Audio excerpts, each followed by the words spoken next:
Vamos abrir nossas Bíblias, Atos capítulo 24. Atos capítulo 24. Nós estamos já há algum tempo fazendo uma série de mensagens no livro de Atos. Estamos chegando aí ao capítulo 24, estamos prestes a concluir as nossas reflexões neste livro. Mas seguramente nós não esgotamos, não é? Não esgotamos as reflexões que temos aqui no livro de Atos. Tem muito mais aqui para meditar e refletir. Mas a minha oração é que Deus esteja despertando no seu coração, meu irmão, minha irmã, o interesse todo especial de estudar o livro de Atos com aquela atenção de alguém que está em processo de crescimento para compreender a missão que Deus confiou aos seus discípulos e que nós, em nossa própria geração, sejamos fiéis, sejamos diligentes, né, no cumprimento dessa missão. E Atos 24 nos traz preciosos ensinamentos. Hoje, por exemplo, eu quero refletir com os irmãos à luz desse capítulo sobre como defender-se de falsas acusações. Vamos perceber aqui como Paulo é acusado e como ele se defende. E como isso de alguma forma implica na nossa vida e como isso de alguma forma implica no modo de nós nos relacionarmos com aquilo que a palavra de Deus diz quem somos. E às vezes aquilo que o inimigo diz que nós somos, não é? Então nós lidamos com situações de acusações, seja de pessoas, ou seja, no mundo espiritual. Então vamos aprender um pouquinho com Paulo nesta noite. Vamos ficar em pé? Atos 24 diz: 5 dias depois, o sumo sacerdote Ananias foi até Cesareia com alguns anciãos e com certo orador chamado Tértulo, os quais apresentaram ao governador a sua acusação contra Paulo. Depois que Paulo foi chamado, Tértulo passou a acusá-lo, dizendo: Excelentíssimo Félix, tendo nós desfrutado de paz perene por meio do Senhor, e tendo sido feitas por seu providente cuidado notáveis reformas em benefício deste povo, sempre e em todos os lugares reconhecemos isto com profunda gratidão. Entretanto, para não deter o Senhor por muito tempo, peço que, de acordo com a sua clemência, nos ouça por alguns instantes. Porque tendo nós verificado que este homem é uma peste e promove desordens entre os judeus do mundo inteiro, sendo também o principal agitador da seita dos nazarenos, o qual também tentou profanar o templo, nós o prendemos com o intuito de julgá-lo segundo a nossa lei. Mas sobrevindo o comandante Lísias, o arrebatou das nossas mãos com grande violência, ordenando que os seus acusadores viessem à presença do Senhor. Se o interrogar, o Senhor mesmo poderá tomar conhecimento de todas as coisas de que nós o acusamos. Os judeus também concordaram na acusação, afirmando que estas coisas eram assim. Quando o governador fez sinal para que Paulo falasse, ele disse: Sabendo que há muitos anos o Senhor é juiz desta nação, sinto-me à vontade para me defender. O Senhor mesmo pode verificar que não se passaram mais de 12 dias desde que fui a Jerusalém para adorar a Deus. E não me acharam no templo discutindo com ninguém, nem agitando o povo, fosse nas sinagogas ou na cidade. Nem podem provar diante do Senhor as acusações que agora fazem contra mim. Porém, confesso ao Senhor que, segundo o caminho a que chamam seita, assim eu sirvo ao Deus de nossos pais, acreditando em todas as coisas que concordam com a lei e os escritos dos profetas, tendo esperança em Deus, como também a estes a têm, de que haverá ressurreição, tanto de justos como de injustos. Por isso também me esforço por ter sempre uma consciência pura diante de Deus e dos homens. Depois de anos, vim trazer donativos para o meu povo e também fazer oferendas. E foi nesta prática que alguns judeus da província da Ásia me encontraram, já purificado no templo, sem ajuntamento de povo e sem tumulto, os quais deviam comparecer diante do Senhor e fazer as acusações se tivessem alguma coisa contra mim. Ou então, que estes homens que estão aqui digam que crime acharam em mim, por ocasião do meu comparecimento diante do Sinédrio, salvo estas palavras que clamei estando entre eles: hoje estou sendo julgado por vocês por causa da ressurreição dos mortos. Então Félix, conhecendo mais acuradamente as coisas relacionadas com o caminho, adiou a causa, dizendo: quando chegar o comandante Lísias, tomarei uma decisão a respeito do caso de vocês. E ordenou ao centurião que conservasse Paulo na prisão, tratando com tolerância e não impedindo que os seus próprios o servissem. Passados alguns dias, Félix veio com Drusila, sua mulher, que era judia. Mandou chamar Paulo e passou a ouvi-lo a respeito da fé em Cristo Jesus. Quando Paulo começou a falar sobre a justiça, o domínio próprio e o juízo vindouro, Félix ficou amedrontado e disse: por agora você pode retirar-se, e quando eu tiver oportunidade, mandarei chamá-lo. Ao mesmo tempo, esperava que Paulo lhe desse dinheiro. Por isso, chamando mais frequentemente, conversava com ele. 2 anos mais tarde, Félix teve por sucessor Pórcio Festo. E como Félix queria assegurar o apoio dos judeus, manteve Paulo encarcerado. Pai, que a palavra desta noite tenha um lugar especial em cada coração. E que o Espírito Santo do Senhor fale conosco, Pai, no nome de Jesus. Amém. Queiram sentar, meus irmãos.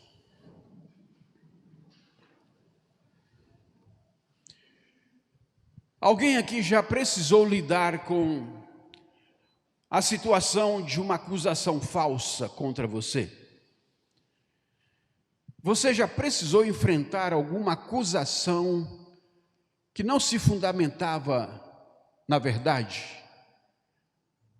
Alguma pessoa, seja no seu ambiente de trabalho, seja na sua família, seja mesmo na igreja, até entre desconhecidos, você já lidou com uma situação como essa?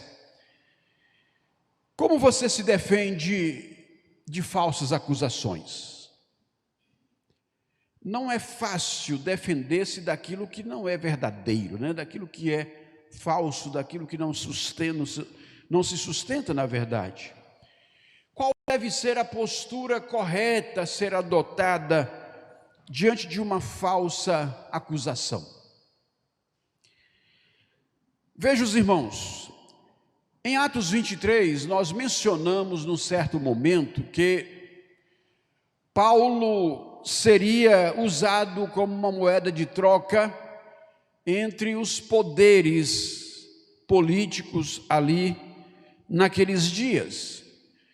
Isso nós vimos na nossa leitura, nossa reflexão em Atos capítulo 23. E muitas vezes as pessoas são de fato objeto do jogo político entre as autoridades. Não se pode ou não se deve descartar esta realidade. Atos 24:1 vai começar dizendo que 5 dias depois, o sumo sacerdote Ananias, 5 dias depois de quê? Depois daquele momento que o comandante Lísias manda uma carta para o governador Félix, lá em Cesareia. O comandante Lísias estava no centro do poder religioso, que era Jerusalém, onde Paulo é feito prisioneiro, e agora ele manda uma carta para aquele que está no centro do poder político, que era Cesareia, que era o governador Félix. E a Bíblia diz que 5 dias depois desse momento em que aquela carta chega, comparece perante o governador ninguém menos do que a figura máxima da autoridade religiosa dos judeus, que era o sumo sacerdote. O sumo sacerdote Ananias, em pessoa, vai juntamente com um grupo de anciãos, um grupo de líderes, e levam consigo um advogado chamado Tértulo. A Bíblia não usa o nome advogado, mas aqui o papel que ele desempenha é exatamente este. E ele vai ali para fazer a acusação que o poder religioso tinha agora para fazer diante do poder político. E vejam como a figura de Paulo naquele meio ali está sendo a moeda, o objeto de negociação que está acontecendo. E qual é a acusação? Os versos 5 a 8 vão trazer a acusação, ou as acusações. E para usar uma palavra da moda, nós dizemos que as acusações aqui, elas são as narrativas. Narrativas que são feitas pelos acusadores de Paulo. Primeiro começa por desqualificar a pessoa dele. Essa peste, esse homem é uma peste, esse homem não presta, esse homem é isso, é aquilo. E aí começa por aí, o verso de número 5. Começa dizendo que ele está promovendo desordens. Eles não têm como provar isso, mas é a narrativa que eles estão usando. Ele promove desordens.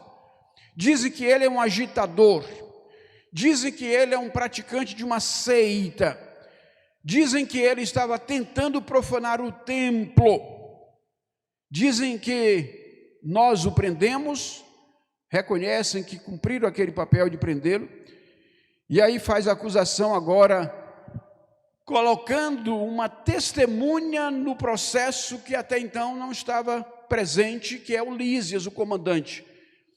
E aí eles, na acusação, dizem que Lísias o arrebatou com grande violência e mandou que os acusadores comparecessem diante do governador. É interessante perceber aqui os elementos de acusação que são usados pelo Tértulo para trazer sobre Paulo uma culpa que na realidade não pesava sobre ele. Eu diria que o pessoal aí da área do direito certamente veria aqui muitas falhas nessa acusação, mas como leigo do direito eu posso pelo menos perceber algumas falhas nesse processo aqui. Primeiro, eles não apresentaram prova do que dizia.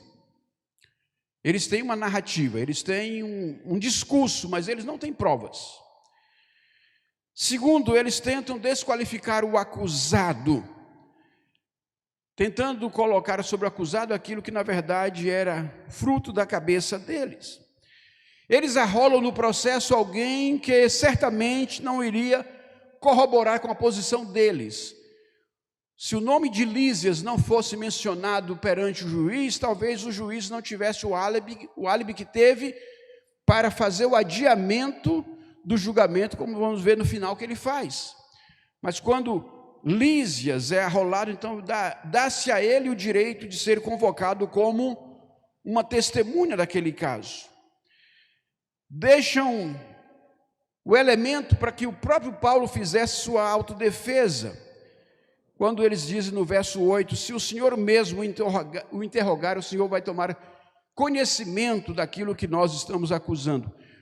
E aí, o texto vai dizer que encerra com a acusação tendo a concordância daquele que o advogado estava representando, que eram os judeus, no caso, a liderança que comparecia ali perante o governador. Então, aquele que falava, aquele que acusava, tinha o apoio daqueles que estavam de acordo com aquela acusação.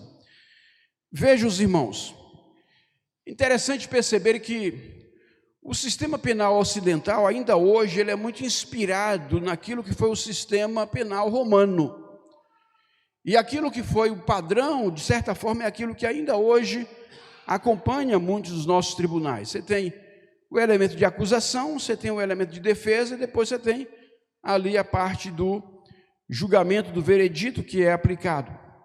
E aí, uma das máximas que nós vemos no nosso direito penal é, por exemplo, a pessoa não é obrigada a produzir provas contra ela própria.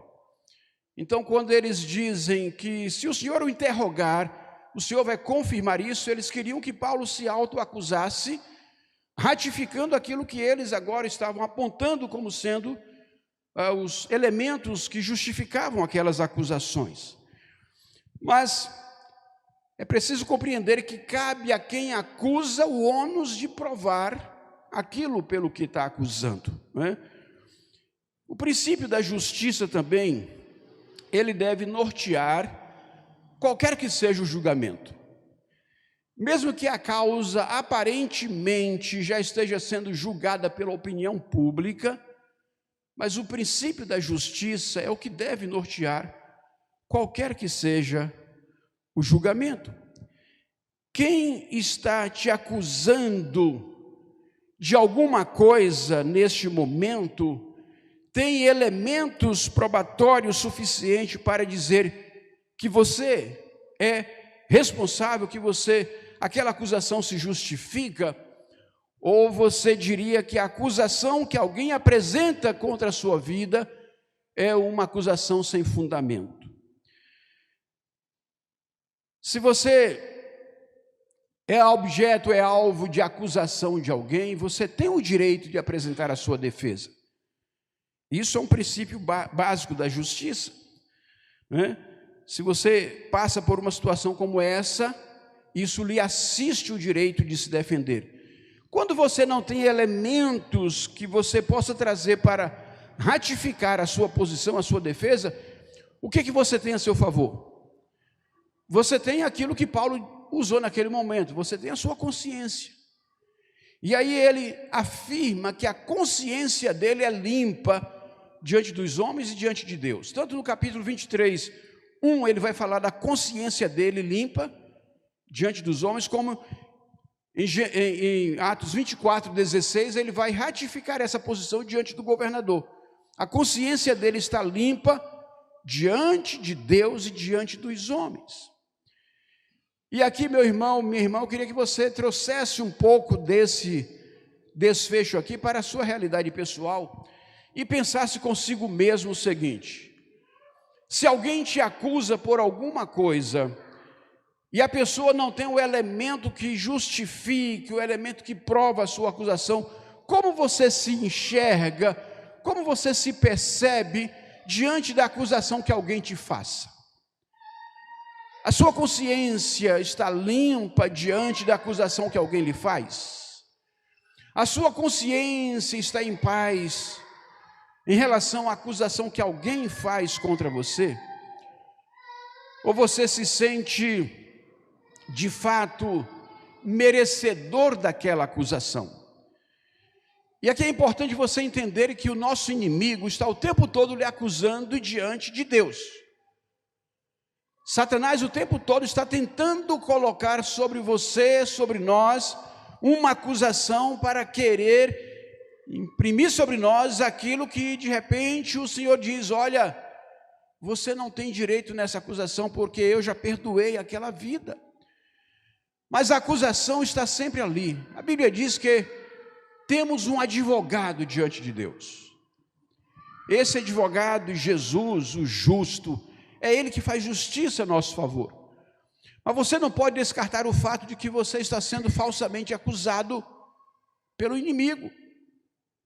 Ele está dizendo que você não foi perdoado de coisas das quais Deus já lhe perdoou. Mas a sua consciência continua lhe acusando. O seu sentimento de culpa continua presente. Aquela certeza que você tem que não foi perdoado parece que continua perene, habitando em você. A Bíblia vai nos dizer lá em João 1,9 que se nós confessarmos os nossos pecados, Ele é fiel e justo para nos perdoar, para nos purificar de toda a injustiça. Você já confessou seus pecados ao Senhor? Você já o fez de coração? Você já se arrependeu diante do Senhor pelos seus pecados? A Bíblia diz que Ele te perdoa, mas o acusador continua te acusando. O grande problema não é a acusação que vem dos de fora. O grande problema não é a acusação que vem do inimigo. O grande problema é, às vezes, a acusação que vem de dentro de você. Aí Paulo vai falar: eu tenho uma consciência limpa. minha consciência já foi purificada. E quando nós refletimos sobre isso, nós não passamos o pano sobre Paulo nas suas responsabilidades. Ele admitia e ele confessava ali aquelas maldades que ele havia feito no passado. Ele confessou aquilo que ele havia feito contra a igreja, o modo como ele havia perseguido os irmãos, o modo como ele havia trazido sofrimento ao povo de Deus nos dias em que ele se tornara um perseguidor. Mas agora ele diz: a minha consciência foi regenerada, a minha consciência foi santificada, a minha consciência foi purificada, e eu agora posso, diante de Deus e diante dos homens, dizer que nada nem ninguém pode me acusar.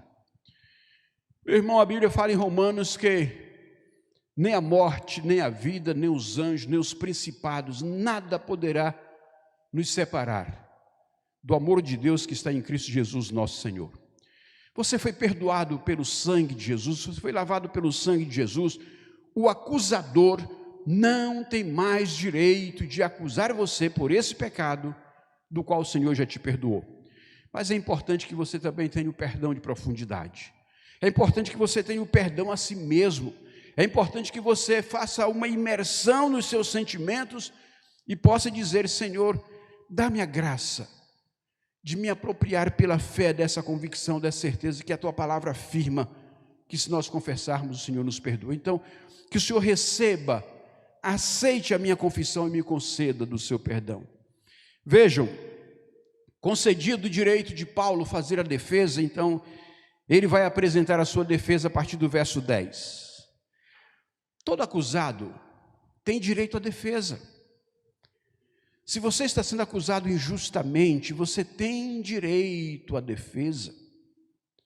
E se aquele que está te acusando não tem como provar daquilo que você está sendo acusado, você deve viver em paz com a sua consciência.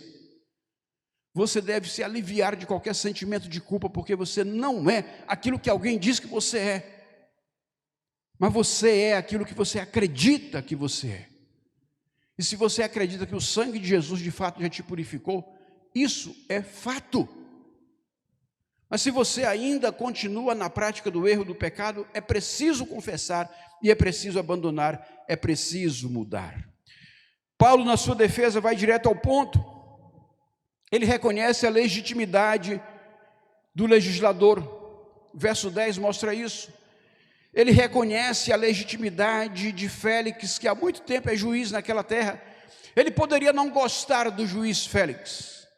Ele poderia não concordar com muita coisa do juiz Félix, mas ele reconhecia o poder, a autoridade que lhe era conferida.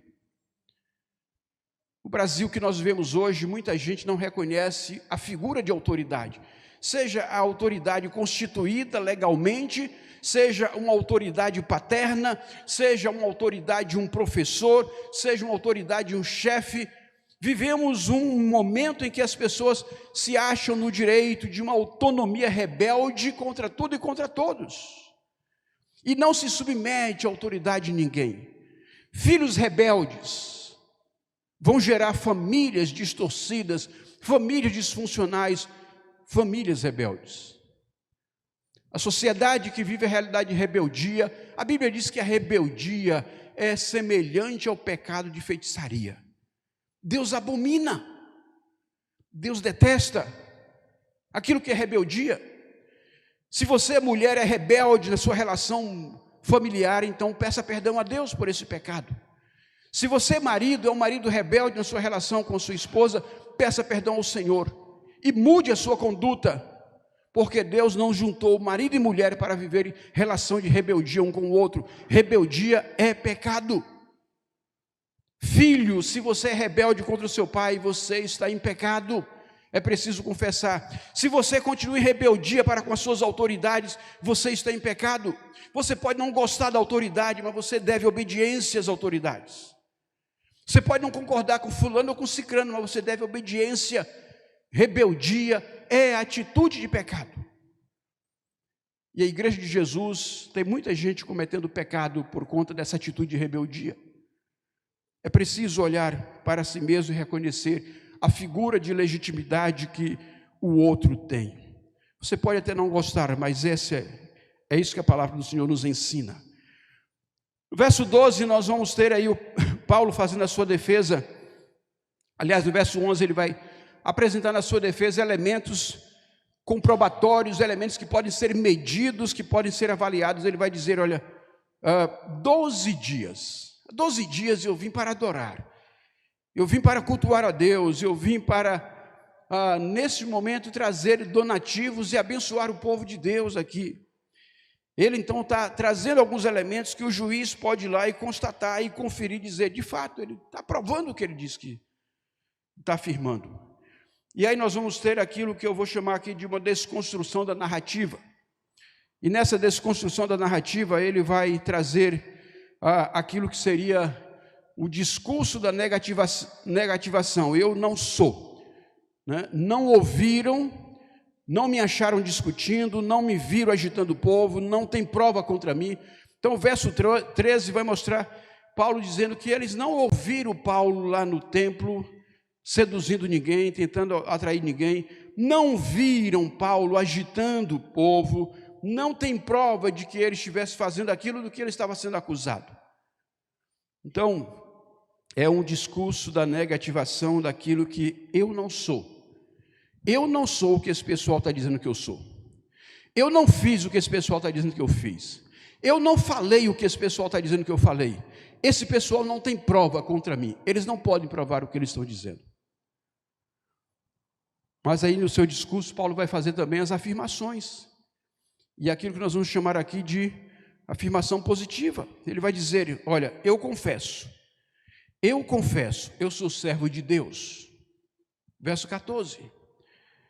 Eu sirvo a Deus, eu acredito na lei, eu acredito nos profetas, eu tenho esperança em Deus, eu acredito na ressurreição, eu tenho consciência limpa diante de Deus e diante dos homens. Então, ele faz a sua defesa negativando aquilo que ele não é, mas ele faz também a sua afirmação dizendo quem ele acredita que ele é.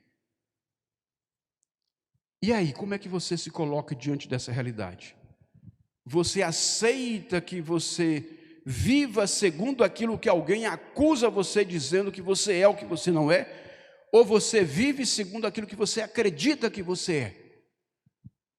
Paulo se coloca aqui como alguém que diz, eu não aceito aquilo que estão dizendo a meu respeito, porque eu não sou isso. Mas por outro lado, eu quero dizer, eu sou isso.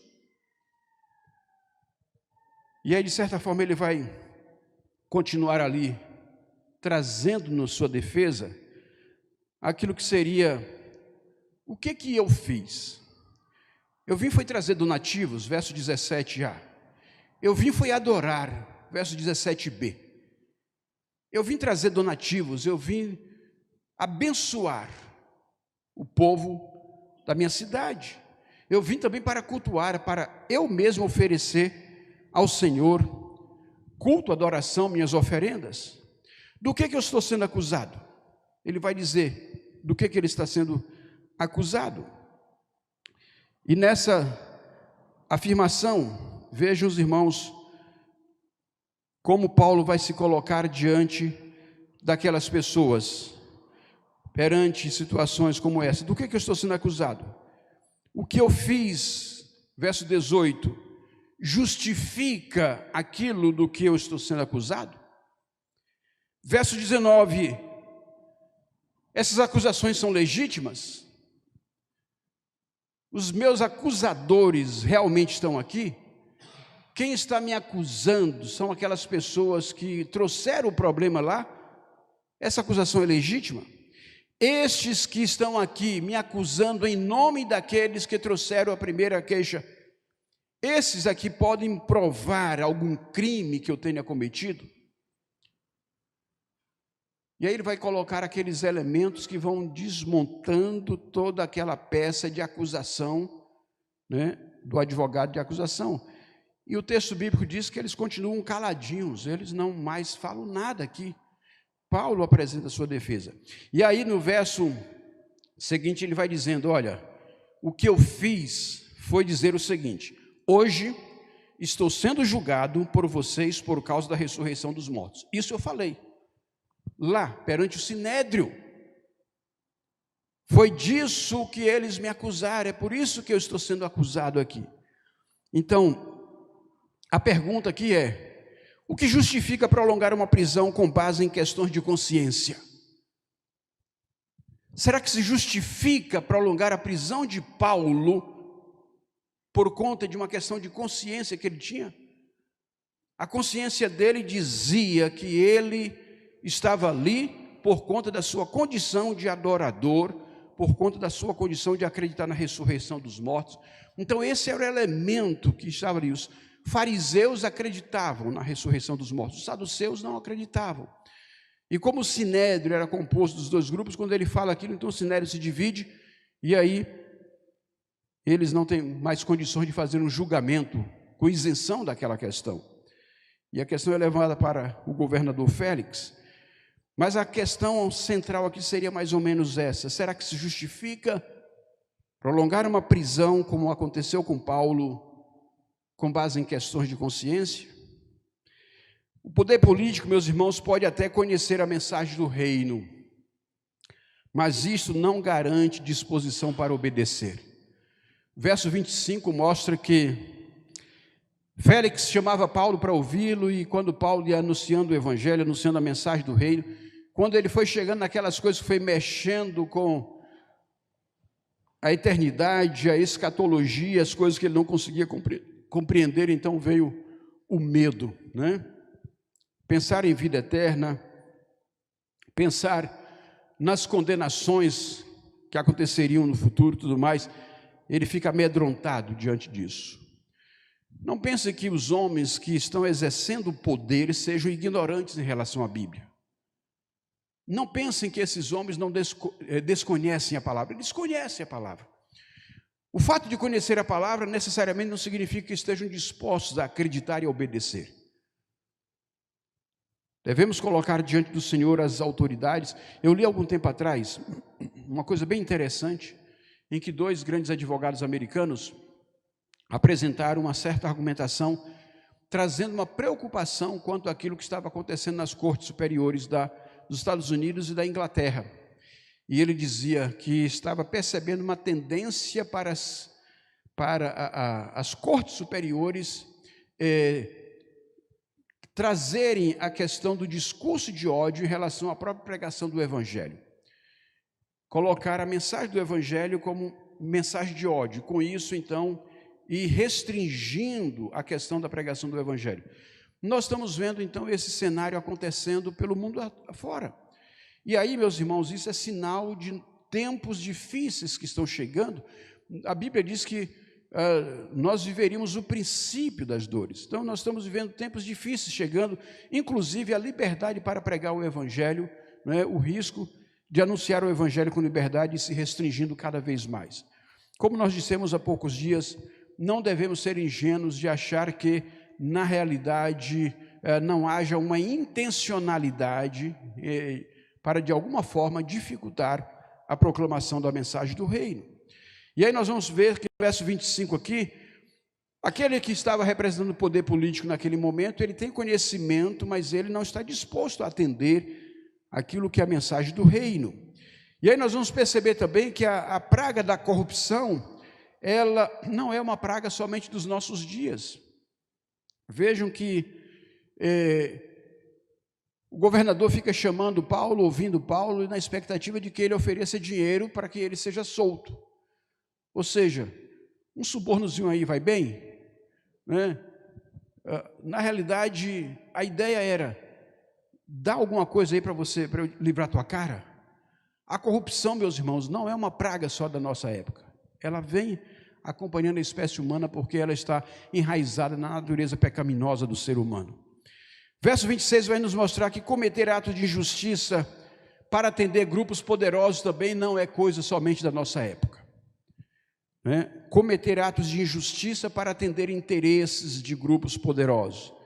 Aí você tem aí um cidadão que está exercendo poder e que poderia muito bem naquele momento dizer: olha, essa acusação não se justifica, eu vou libertar esse homem aqui, mas para não desagradar os poderosos que representavam o poder religioso lá de Jerusalém, o que O texto bíblico diz: Félix mantém Paulo preso, 2 anos depois, mantém Paulo preso e passa para o governador seguinte.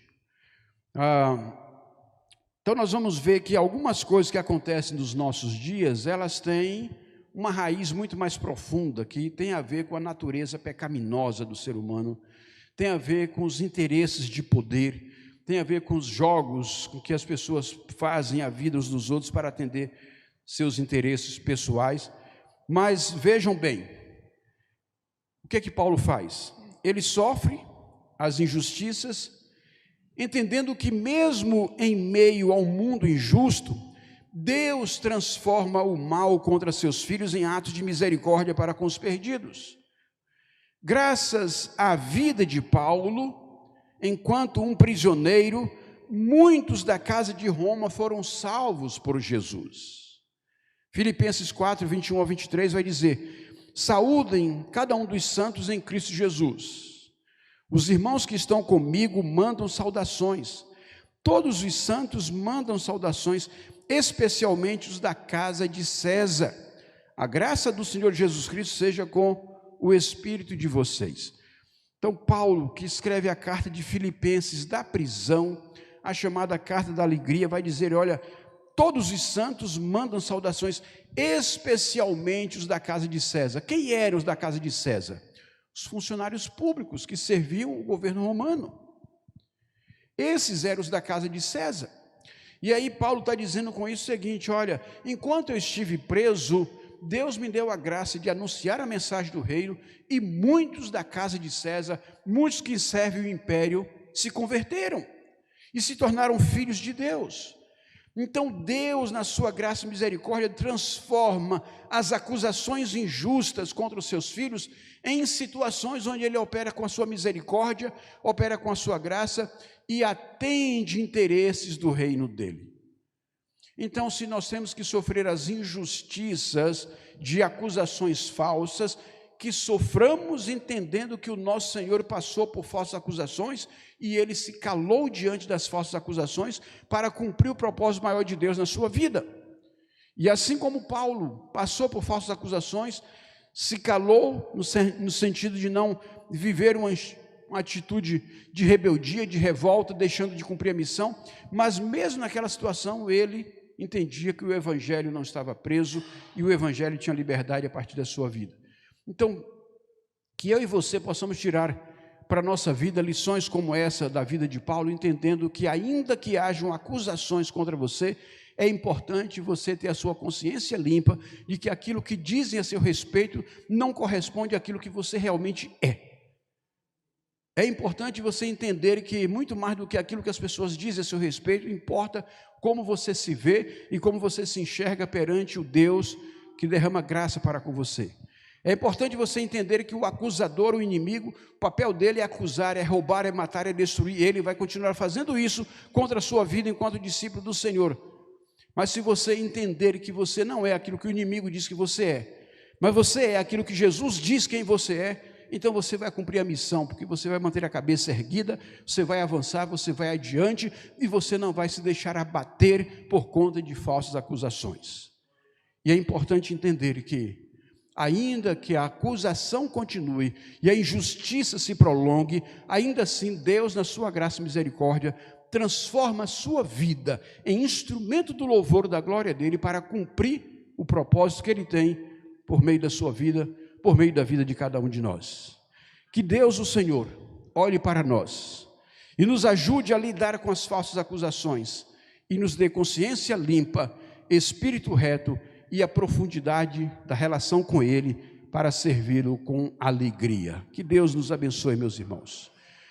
Pai, eu quero bendizer o Teu nome e quero dar graças por esta hora, pela palavra do Senhor que habita os nossos corações. Pai, que na noite deste dia, o Senhor mesmo esteja trazendo edificação, despertamento e fortalecimento para os Teus filhos e dando a cada um a consciência de quem somos diante do Senhor e perante o mundo.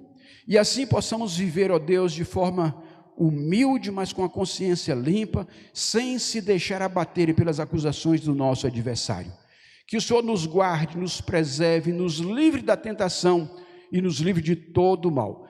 Ajude-nos, ó Deus, a ser defensores da justiça, defensores do direito, defensores daquilo que é agradável ao Senhor, e que a nossa vida, enquanto veículos do Senhor, possa também ser canal, ó Deus, de aplicar aquilo que é próprio do teu caráter neste mundo, para que tenhamos um mundo de menos injustiça, de menos, ó Pai, desigualdade, um mundo, ó Deus, em que as pessoas possam viver em paz, em harmonia, respeitando-se mutuamente, mas sobretudo procurando andar segundo os valores do teu reino. Perdoa as nossas falhas, abençoa esse momento de dedicação dos dízimos e ofertas, e cada pessoa que traz a sua vida no altar, seja uma oferta viva perante o Senhor. É a minha oração, Pai, no nome de Jesus. Amém.